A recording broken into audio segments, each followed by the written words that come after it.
নমস্কার, আমি সুজাতা। আমার চ্যানেলে আপনাদের সকলকে স্বাগত। আজ আমি আপনাদের সাথে একটি পনিরের রেসিপি শেয়ার করে দেখাবো। আজকে আমি পনিরটা ধাবা স্টাইলে রান্না করে দেখাবো। তার জন্য আমি এখানে 300 গ্রাম মতো পনির এইভাবে কেটে নিয়ে হালকা করে ভেজে রেখেছি। এখানে 2টো পেঁয়াজ কুচিয়ে নিয়েছি, 2টো টমেটো কুচিয়ে নিয়েছি। এখানে দইয়ের মধ্যে একটু জিরে গুঁড়ো, একটু লঙ্কা গুঁড়ো, একটু হলুদ গুঁড়ো নিয়েছি। এটা আমি একসাথে মিক্সড করে নেব। এখানে একটু আদা রসুন কাঁচা লঙ্কা একসাথে বাটা নিয়েছি। আমি এই বাটিতে পেঁয়াজ ও টমেটোটা ভালো করে কুচিয়ে নেব। আপনারা চাইলে হাতেও মিহি করে কুচাতে পারেন। আমি এটার সাহায্যে একটু গ্রাইন্ড করে নেব। দেখুন, আমি এখানে কড়াইয়ে সাদা তেল গরম করে নিয়েছি। ফোড়নের জন্য আমি এখানে একটা তেজপাতা, একটা শুকনো লঙ্কা, একটু জিরে ও গোটা গরম মশলা যেমন লবঙ্গ, দারচিনি ও এলাচ ইউজ করব, এগুলো আমি সাদা তেলে দিয়ে দিচ্ছি।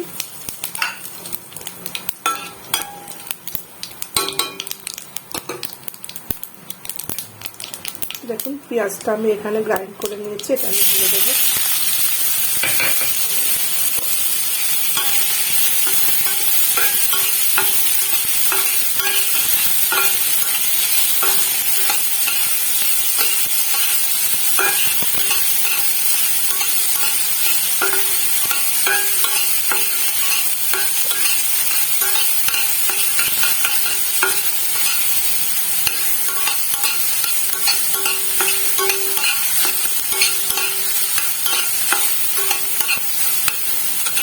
পেঁয়াজটা আমি খানিকক্ষণ ভেজে নিলাম। এবার আমি টমেটোটাও ওই মেশিনে গ্রাইন্ড করে নিয়েছি, আমি দিয়ে দেবো।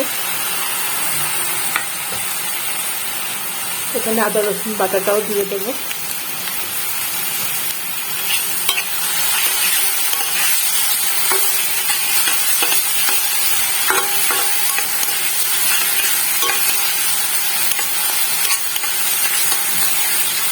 এগুলো খানিকক্ষণ কষাবো। তারপর আমি গ্যাসটা একটু কমিয়ে দিয়ে এই দই সব স্পাইসেসের মিক্স করে রেখেছি, এই মিশ্রণটা ঢালবো এবং তেল না ছাড়া পর্যন্ত কষাবো। দেখুন, এখানে আমার মশলা থেকে তেল ছাড়তে শুরু করে দিয়েছে। এবার আমি একটু দইয়ের বাটি ধোয়া জল মিক্স করে দেবো।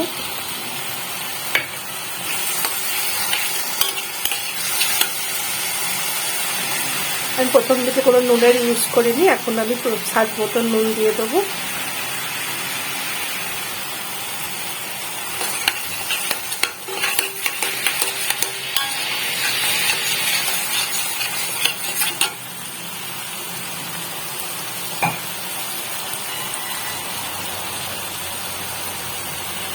এখানে একটু আমি জল মিক্স করে দেবো।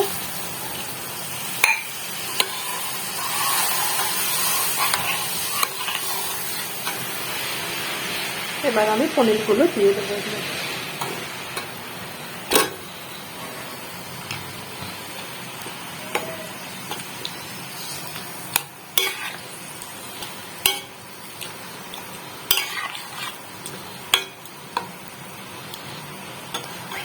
এবার আমি ঢাকা দিয়ে দেবো, গ্যাসটা কমিয়ে দেবো, খানিকক্ষণ হতে দেবো। তারপর আমি একটু গরম মশলা ও কাসুরি মেথি ছড়িয়ে নামাবো।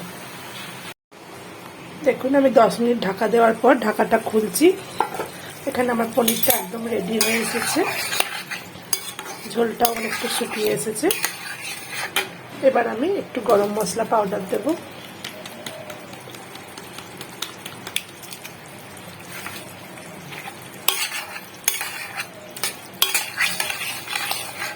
গ্যাসটা বন্ধ করে দেবো এবং একটু কাসুরি মেথি দিয়ে লাস্টে নামিয়ে দেবো।